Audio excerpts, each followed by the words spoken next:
ইমামকে গায়েব করে দেয়। আপনি চিন্তা করছেন কত বড় সাহস গাজীপুরে?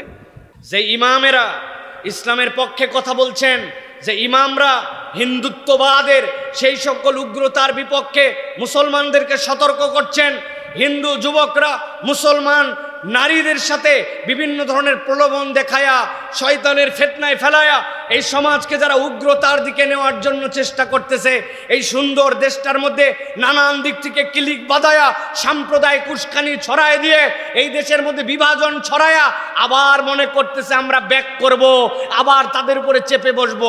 এটার বিপক্ষে যারা সতর্ক করে এরকম আলেম ওলামাকে তারা গায়েব করে দেওয়ার জন্য চেষ্টা করতেছে।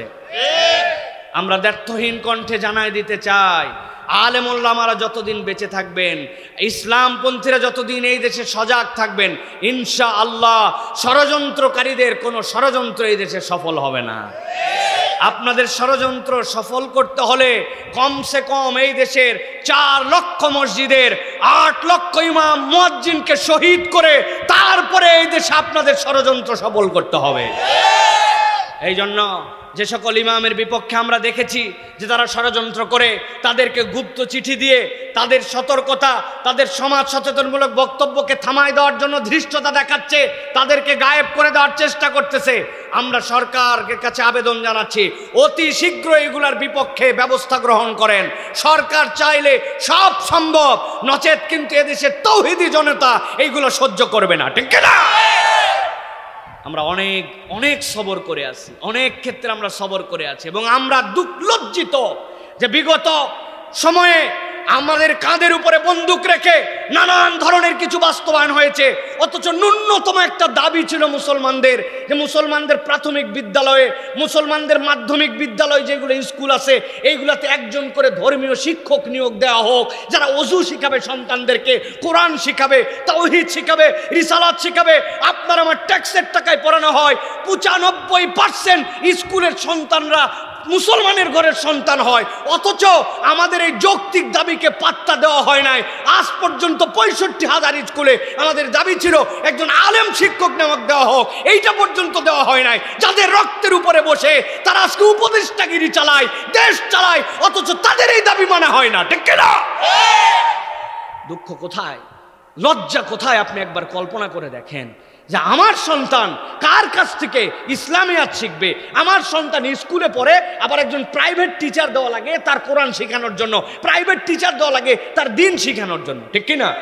অথচ মূল সাবজেক্টের সাথে ওই সন্তানকে যদি বাধ্য করা হতো, বাবা মার আদবের ব্যাপারে কোরআন কি বলছে, তোমার ধর্ম কি বলছে, তাকে শিখতে হবে, মুখস্থ করতে হবে, লিখতে হবে, উস্তাদ সাকে শিখাবে, অজু কিভাবে করে শিখতে হবে, ফরজ গোসলের বিধান কি তোমাকে শিখতে হবে, জানতে হবে, মুরব্বীদেরকে কেমনে সম্মান করতে হয়, ইসলাম তোমাকে কি বলছে, এইটার প্র্যাকটিক্যাল থাকবে, এইটার তোমার জন্য ইমপ্লিমেন্টেশনের জন্য আলাদা মার্কিং থাকবে। এরকম করে যদি ন্যূনতম দেওয়া হতো তাহলে সমাজটা সুন্দর হতো। আমরা এই দাবি করতে করতে করতে করতে আমাদের অবস্থা খারাপ, শোনার লোক নাই। প্রজ্ঞাপন অন্য শিক্ষক নিয়োগের জন্য হয়, চাপের মাথায় সেটা বাতিল হয়, কিন্তু ইসলাম শেখানোর শিক্ষক আসে না। আমরা যাদের রক্তের উপরে তোমরা বসে আছো তাদের দাবি মানা হয় না। এতেই বোঝা যায় যে আসলে আমরা আছি বোকার স্বর্গে, আমরা আছি বিভ্রান্তির মধ্যে। নিজেদেরকে জাগতে হবে, নিজেদের লোককে প্রডিউস করতে হবে, আমাদের এই দাবিগুলোকে আমাদের আদায় করে নিতে হবে, ঠিক না? সোজা আঙ্গুল দিয়ে অনেক তোলার চেষ্টা করা হয়েছে, এখন আঙ্গুল বেঁকা করার সময় আসছে। রাগ করতেছেন আপনারা? আপনারা ট্যাক্স দেন, আমাদের ট্যাক্স ফাইল আছে। আপনি একটা বিস্কুট খাইলেও ট্যাক্স দেন। ওই টিচাররা আসমান থেকে টাকা আসে না, সরকার আসমান থেকে বেতন দেয় না।